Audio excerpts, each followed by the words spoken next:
A gente vai falar agora de direito do consumidor. Surgem muitas dúvidas e hoje quem vai estar aqui ao vivo no programa, tirando todas as suas dúvidas, é o Dr. Anderson de Azevedo, advogado. Dr. Anderson, tudo bem? Que prazer recebê-lo. Tudo bem? Obrigada por estar aqui. Graças a Deus, tudo ótimo. Ai, você sabe que eu sou aquele tipo de pessoa que fala assim, ai, lutar pelos meus direitos? Ah, comprei, veio errado. Ah, deixa quieto. Não, mas nós precisamos, né? Tá errado Se isso, individualmente nós tomarmos essas iniciativas, o sistema muda. Isso é coisa de brasileiro, né? Sim. Um pouco de preguiça? Um pouco de acomodação, não é verdade? Principalmente quando a gente está confortável, né? Quando aquilo às vezes não tem uma representação muito grande no orçamento, você fala, deixa.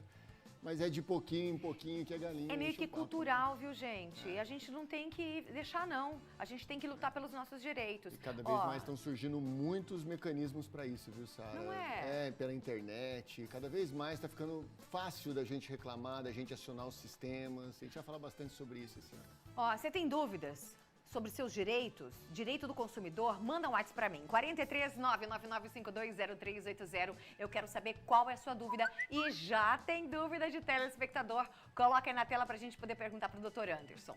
Sara, bom falar desse assunto, porque eu tenho a sensação que o consumidor não tem muitos direitos. Eu acabo deixando para lá. Eu te entendo, porque é muito cansativo ir atrás dos nossos direitos. A Inês do Centro. Inês, eu faço minhas as suas palavras porque eu sou assim. Mas eu sei que o consumidor tem o direito. No meu caso é preguiça mesmo. Tem bastante, tem bastante. O direito do consumidor brasileiro, ele é muito regulado. É?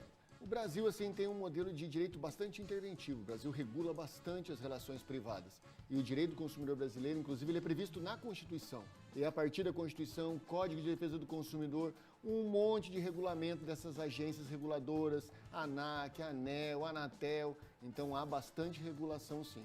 Acontece que o brasileiro não conhece os seus direitos. Essa é a questão. Aí é uma questão, assim, também de conscientização e também de, assim, vamos dizer, falta de iniciativa dos órgãos públicos de levar isso para a população. Por que o direito do consumidor não é ensinado nas escolas, para as crianças, não é verdade? Então, são essas situações que levam ao desconhecimento dos direitos. E aí, obviamente, se você não conhece o direito que você tem, você acha que não está em situação de lesão. São muitas as situações em que a gente está em situação de lesão, mas desconhece porque não sabe do direito do consumidor. Eu vou falar alguma coisinha que eu acredito que esteja relacionada ao direito do consumidor.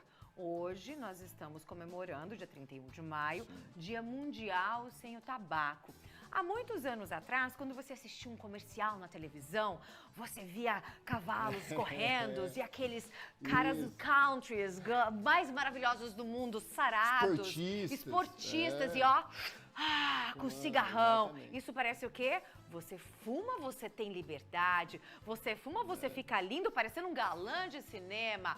Mas através do direito do consumidor, olha aí. o que aconteceu? Nós tivemos o direito de saber e ter agora lacrado, estampado na caixinha dos cigarros, câncer de pulmão, uma pessoa doente, uma pessoa morrendo, um pulmão todo preto, escuro. E a proibição, agora está proibido, de você correlacionar, por exemplo, a atividade esportiva ao tabaco. Isso é uma proibição que decorre justamente da atuação dos órgãos de proteção e defesa do consumidor por meio das regulações. Ou seja, graças ao nosso direito do consumidor. Exatamente. Tá vendo, gente? Que legal. Tudo isso nós conquistamos, inclusive, esse direito a termos essa consciência do que é saudável e do que não é saudável. Coloca aí, é transgênico? Coloca aí esse produto na embalagem, que eu não quero consumir o trigo, o milho e nem a soja transgênica. Tem que estar exposto. Isso graças ao nosso Brasil, né? Aos nossos advogados e quem faz toda essa questão de lei. Tem mais dúvidas de telespectador? Vamos responder? Vamos lá. 43 999520380. Mais uma pergunta, coloca na tela pra gente responder. Pergunta da Ana Lúcia do Cafezal 2. Eu fiquei uns dias fora de casa e quando eu cheguei, o porteiro já tinha recebido umas roupas que eu comprei pela internet. Tranquilo, também acontece isso comigo. Eu provei, mas não serviram. Vixe, mas eu não consegui trocar porque já tinha passado o prazo. O prazo vale a partir de quando eu recebo ou de quando entregam? Ai, Ana Lúcia. Boa pergunta, excelente. Na verdade, sempre isso acontece bastante, né? A gente às vezes não desce, principalmente quem mora em condomínio, né? Não desce às vezes para verificar se chegou carta postal. Mas há uma regra geral que é da efetiva entrega. A entrega para o porteiro, para alguém que está ali prestando o serviço de recebimento, ela é considerada válida, ainda que a pessoa que de fato comprou não tenha sido ela que tenha recebido. Então vale a partir do momento em que o produto foi efetivamente entregue. Porque senão também, qual seria o prazo, né? Às vezes a pessoa tem lá um apartamento fechado, mas mantém aquele endereço, os produtos são encaminhados daqui 3 meses ela aparece lá. Exato. Então a lei estabelece, isso vale inclusive para processo. Então, às vezes a gente recebe uma carta de citação de um processo e quando o porteiro ele recebe ali, ele dá o ciente, já está valendo a partir daquele momento em que ele recebeu. Sabe para que vale também? Que eu me lasquei? Para multa.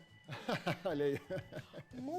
Multa da CMTU do Detran. Vale então também. vale, então você recebe e se você não vai atrás, não recorre, perde jare, 6 meses sem dirigir. A dica é ir 2, 3 vezes por semana, descer a portaria, né, para ver se não tem nenhuma multinha, nenhuma carta de citação processual ou, eventualmente, um produto que você pediu e acabou de chegar, né? Senão você perde o prazo. São 7 dias? 7 dias a partir da efetiva entrega. Para qualquer tipo de produto? Para qualquer tipo de produto, mas existem algumas exceções.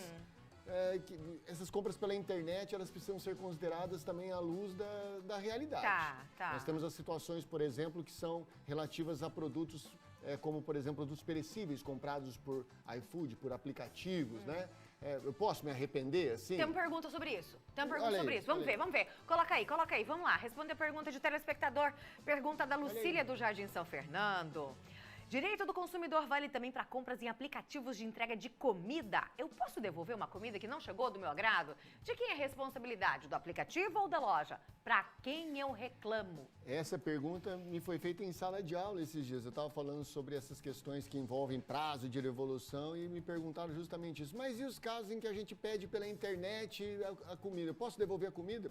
Aí eu falei assim, é preciso verificar, Sara, se se trata de arrependimento ou de um problema, uma anomalia do produto. Porque o arrependimento significa você desistir da compra sem apresentar nenhuma justificativa. E, obviamente, você não pode transferir para o fornecedor esse tipo de responsabilidade. Então, o código, ele é de 30 anos atrás. Ele não está atualizado com os deliveries e tal. Em 3 décadas mudou muita coisa. Não tinha isso, né? Então, está se aplicando uma interpretação mais inteligente do código. Porque senão você transfere, imagina, você fala assim, eu pedi, mas agora eu não quero mais o produto, pode devolver. Então, para essas situações, excepcionalmente, está se interpretando de um modo mais favorável ao fornecedor. Agora, obviamente, se você pediu o produto e ele não é aquilo que você pediu, você pediu lá uma quantidade de sushi. Você gosta de japa? Sushi, sashimi. Lógico. Comida japonesa, meu Deus, adoro. Oxe. Às vezes você pede lá uma quantidade e a barca... Eu, por exemplo, sou japonesa. Tá vendo? Vem uma barca diferente, uma quantidade inferior daquela que você pediu, né? Isso acontece às vezes. Pois é, aí é uma anomalia, então é uma disfunção. O que a gente tem aqui é um vício de quantidade. Às vezes você pede um produto, não vem o produto, aquele produto que você pediu, ele vem diferente, mal preparado. Não é uma questão de arrependimento. É uma questão de descumprimento do contrato, né? Porque foi anunciado, foi comprado um negócio e aquilo que te foi ofertado, de fato, não foi entregue. Aí não é arrependimento. Aí é uma anomalia, um vício de qualidade ou de quantidade do produto. Porque tem muita gente também que abusa, viu? O que é direito, mas não é pra gente abusar também, gente. Boa fé, né? Poxa, por favor, né? Bora lá, tem mais perguntas de telespectador? Coloca mais uma aí pra menos pra gente responder. Pergunta da Ruth do Jardim Ideal. Eu comprei uns brinquedos pro meu filho de um site internacional. Eu não entendo nada do manual e pra piorar, com menos de 20 dias, parou de funcionar. Eu fiz o contato, mas sem sucesso. O site é em japonês. Será que não é chinês, não? Como fazer nesse caso? Vai saber, a gente não sabe ler se é japonês, se é chinês? No Brasil vigoram as leis que são brasileiras, né? Apesar dessa relação muito globalizada que nós temos hoje no plano econômico, no Brasil vigoram as leis brasileiras. O Código de Defesa do Consumidor ele não pode ser aplicado na China, ele só vale territorialmente. Então, nessas situações, o consumidor fica mais vulnerável. E é aquilo que a gente fala, né? Todo desconto tem um preço.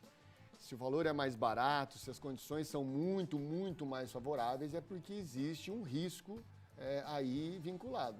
Então, o consumidor brasileiro que compra esses produtos, né, além, obviamente, às vezes de estar fomentando, instigando, né, a economia de outro país, mandando o seu dinheiro para outro país, além de, eventualmente, precisa checar, porque muitas vezes ele está alimentando um trabalho escravo. Né? Então, tudo isso tem que ser verificado. A gente só vai atrás do preço, né? Procura apenas o preço, mas muitas vezes a gente está correndo o risco de não ter nenhuma garantia e ainda, eventualmente, estar alimentando aí sistemas econômicos muito mais contundentes e violentos, às vezes, né? Porque já aconteceu de muitas pessoas comprarem um telefone, aquele daquela frutinha que você conhece, e chegar uma pedra na caixinha. Exatamente. Não é?